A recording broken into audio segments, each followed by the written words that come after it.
Hey, what is up guys, AshBFC here bringing you my review for Bioshock Infinite.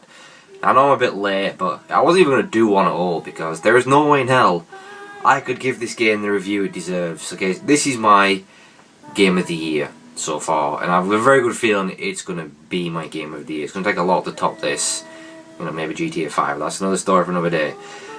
So yeah, my most anticipated game of the year. I've been looking forward to this forever, like since the first Bioshock, what was that, 5 years ago? And when the first Bioshock came along, that game blew my mind. I'd never seen anything really quite like it. It was such a welcome breath of fresh air in the FPS genre, which was starting to get pretty stale back then.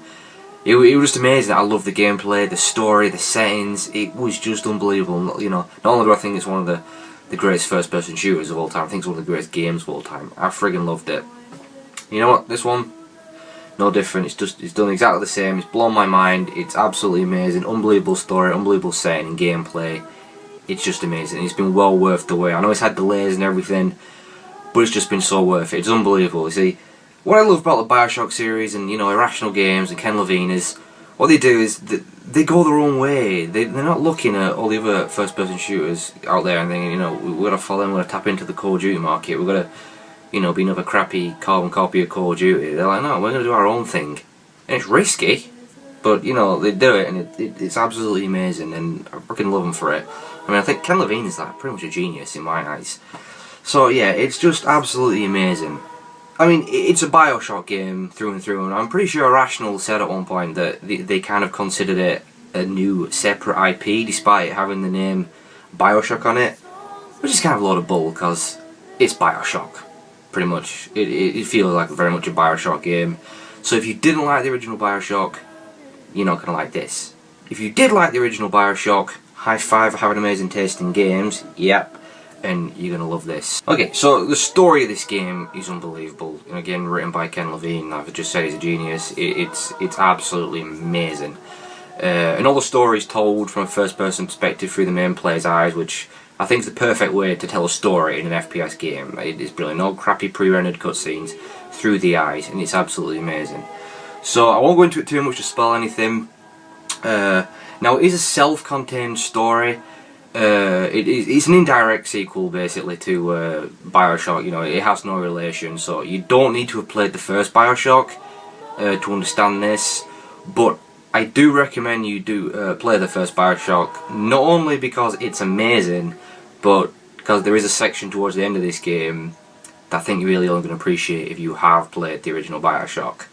That's all I'll say. So if you haven't, would you kindly go and do so? Thank you very much. So yeah, so the game takes place in Columbia, which is a city in the sky, which is polar opposite to the original Bioshock game, which was set in Rapture down below the ocean. And it looks absolutely amazing. At first, I thought Columbia was always going to be amazing, but I thought, it's not going to be as good as Rapture.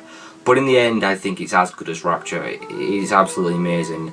You just got to see this place to believe it. You'll often find yourself just, stopping to take a look and, take all the sights in. It looks absolutely incredible, just this floating city in the sky and everything happening around you. It's unbelievable, amazing artwork. So, yeah. Right, so you play as the main character, Booker DeWitt, who has been sent to Columbia, the city in the sky, to rescue a girl named Elizabeth to pay off a debt.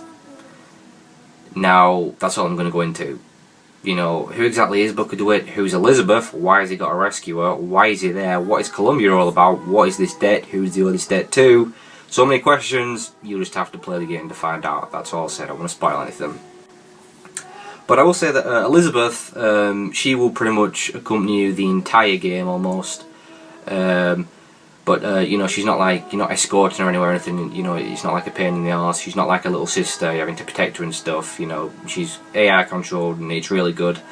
And she's there basically for the story. She's very integral to the story. She plays a key role in the story. She's a very, very interesting character, and the relationship between Booker and her is very interesting. And she actually helps you out as well. She'll sometimes throw you ammo, she'll sometimes throw you various items, and she'll throw you money sometimes, and she'll unlock things for you. She's like a little lockpicks that you can get to help you out. So yeah, she's not a burden whatsoever. She's a very good character. So overall, yeah, the story is amazing. It is heavily, religion themed, and it does touch on some other kind of controversial subjects like sexism and racism. But it's all done in good taste. Nothing to be offended about, I wouldn't say. But yeah, there is a big twist at the end of the game, which will catch you off guard and will probably wow you. But it is hard to kind of understand. I'm sure a lot of people will end up being confused by this, but I like that, man. Stuff that gets you thinking, yeah, that's all good to me. It is, like I said, an outstanding story. But of course the gameplay as well is what, you know, makes Bioshock, not just an incredible story. Yeah, the gameplay is as good as ever. So much fun, just so many different ways to dispose of your enemies, and so many really cool enemy types as well. You've got all sorts of crazy looking enemies, like you've got an enemy called the Crow that has a big casket on their back that, you know, is surrounded by swarms of crows. You've got all sorts of weird stuff, like you've got like heavy hitters and these handyman characters, which are, I suppose, they're kind of like the equivalent to your big daddies. Pretty intimidating dudes, but yeah, all sorts of wacky, eccentric character types, really cool. But like I said, many different ways to dispatch of them. Of course, you've got all the different various weapons, like shotguns and handguns and like RPGs and all those other, you know, weird weapons with a Bioshock twist to them. And of course all your powers, which are in this game called Vigors, which are equivalent to your plasmids in the original Bioshock, which are so much fun, you know, setting your enemies on fire, electrocuting your enemies. There's all sorts of cool stuff. I think there's 8 overall, but when you unlock them all, they're all there at your disposal. There's no more having to switch slots, you know, go to a machine, which I thought was a real pain in the original Bioshock. Yeah, they're all there and you can switch between them at will, which is a ton of fun. You know, like I said, there's a few variations of it. There's a water-based attack, a fire attack. There's one called Murder of the Crows, where you can like send out a swarm of crows to pet your enemies to death. There's one called Return to Sender, where you can put up a shield to catch your enemy's bullets and other fire and then fire it straight back at them. That's really cool. And one of the new additions is the Skylines, which they are used for like transport from getting one place to another, but they're also mainly used for combat. You'll find them in like big combat areas, and you can just ride around. It's just fun enough just riding around on these things. But yeah, they can come in handy with combat. So you know, you can glide around on them and shoot enemies below. You can jump off them and land on enemies, sometimes giving it an instant kill. You can shoot enemies that are on them off them. You can attack enemies that are on them, knock them off. You can also use it as a retreat if you're kind of getting a bit overwhelmed. You can use it to get to higher ground or lower ground. Yeah, it's just, I love the Skylines. They're just so much fun. And also the Sky Hook as well, which is another weapon, which is what you use to attach to the Skylines. But you use that as a melee weapon, and you can just club your enemies over the head with it. And it also has an execution finish move as well, where if you injure an enemy to a certain point, you can finish them off in a few different ways. Like one, you might be able to break their neck, or 2, stick it in their face and grind away and then send their lifeless body flying. And yeah, it never gets old. So much fun, and it's pretty brutal as well, and I like that. But yeah, there's so many different ways to take on your enemies. It's just so much fun. And it has, you know, a really good ending as well. I thought it was a brilliant ending. That was one of my problems with the original Bioshock, is I think it lost some steam towards the end. They threw in a boss fight at the end, which I didn't like, and yeah, I didn't really enjoy the ending that much. You know, this one, there's just the one ending. There's no boss fight. There is a bit of like a sort of final battle area, but it's not really a boss fight. And the endings, you know, it's all story related, and it you know, like I said, it's got a big twist, and it gets you thinking. You know, it's a game I think that sticks with you and leaves impact, which, you know, not a lot of games can do. So yeah, I was absolutely, you know, blown away by this game overall. Brilliant gameplay, brilliant story, amazing ending, not a dull moment.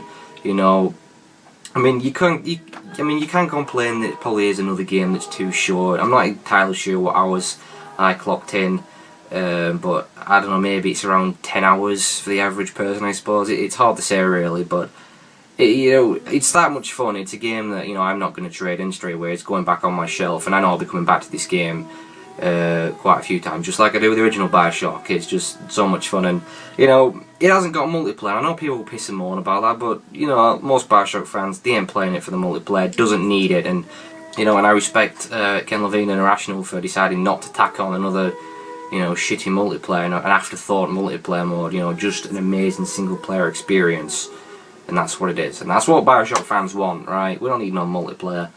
Yeah, and I'm going to leave it there because, you know, I could have gone into a lot more detail, but, you know, I don't want to spoil anything. That's the main thing. I'm scared of saying, you know, something to spoil it. You got to, you know, this is an experience. You got to go play it, you know. Yeah, like I said, it's amazing. It didn't disappoint me whatsoever. Lived up to all my expectations. It's my game of the year. Could end up staying my game of the year. And like I said, such a welcome breath of fresh air in the ever so stale FPS genre. Just amazing. Absolutely amazing. Loved it so goddamn much.